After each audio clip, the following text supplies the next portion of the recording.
Wow, I'm getting a little bit nervous. Sorry, I have something typed because if I try to do it without it, I will mess up.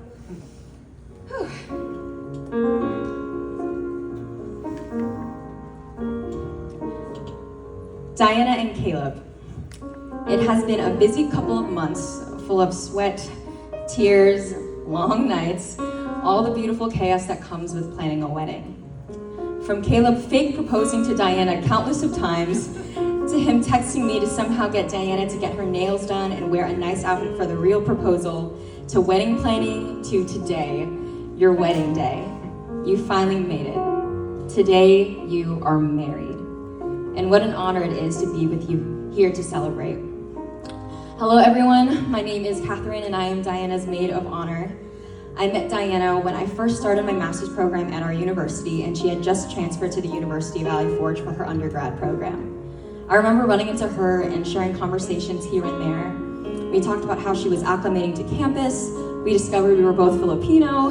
We even got to a conversation about how she was journaling and praying for her future husband. The night of that conversation, we decided to go get tacos together the following week for dinner. A week passes and we go out to this place called Three Brothers. Diana, I remember getting to know you, and at that time, you were so unsure about a lot of things. Unsure of why God called you to UVF. You had just switched your major. The future seemed so unclear, as it typically does. And it's so cool to see you 4 years later, walking fiercely in the call to ministry, both youth ministry and music/worship, with maybe not the whole picture yet, but a clearer picture of what God has been leading you to. The same night Diana and I got dinner, we actually got our tacos to go and ate in a public space at our college campus, this hangout area called the Anvil for those unfamiliar. As we were eating and getting to know each other, I remember there was this guy, another new student, another new student who kept lingering around, distracting Diana and making her laugh. Clearly a friend of Diana's. And I didn't know who this guy was, but I do remember thinking, does this dude like Diana? Well, ... If he doesn't now, he's definitely going to later. And Diana, you didn't know it at that moment, but that guy disrupting our dinner and making you laugh, you were praying for him a week before. Because that guy happens to be the very man sitting next to you today. Spoiler, Caleb Hatfield.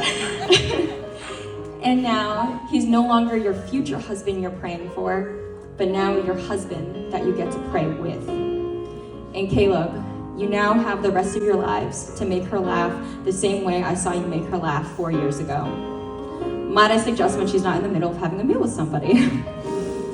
As I've gotten to be around Diana more, not only because of wedding planning, but also because of work, I've learned even more about her life, her heart, and I truly am in awe of the person that she is. Diana is someone who loves Jesus. She is a lighthouse who beams directly to our Heavenly Father. She's the calm in the midst of a storm. Her life is a song that sings His praises. She is someone compassionate for others and was made to be a leader. And I urge you to remember that during moments when the enemy tries to convince you otherwise. You have endured more than anyone could ever guess or imagine, and you've developed a resilience like no other. Like I said before, Diana and I are both Filipino, and because of that, we had a lot in common regarding upbringing, food, stereotypes, and even hardships that no one would really understand unless they're Pinoy. This is actually something that has created this unique bond between us that I don't share with most of my friends. Aside from us being Filipino, we are also both older sisters. I'm a middle child though, whereas Diana is the oldest of her siblings.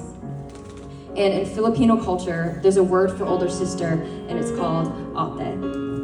And what I've learned from Diana amongst other eldest siblings is there is a certain toughness, grit, and resilience that comes from being the oldest. When Diana asked me to be her maid of honor, she asked me because as a relationship developed, she expressed to me that she saw me as an ate or older sister-like figure, and I was touched. But after witnessing the older sister you are and learning more deeply the love you have for your younger siblings, I realized that truthfully, I don't compare to how great you are, Diana. I've seen you with your brothers and sisters and how you interact. Sorry.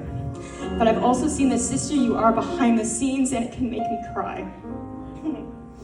I am extremely humbled that you would ever honor me with such a title of Ate/older sister. So I thank you with all my heart for letting me stand beside you today. Not only do I see the sister that you are, but I see the friend that you are, the significant other that you are, and the wife you're going to be. And I think we all can agree what a blessing it is to be loved and cared for by Diana. So Diana and Caleb, know I am forever in your corner.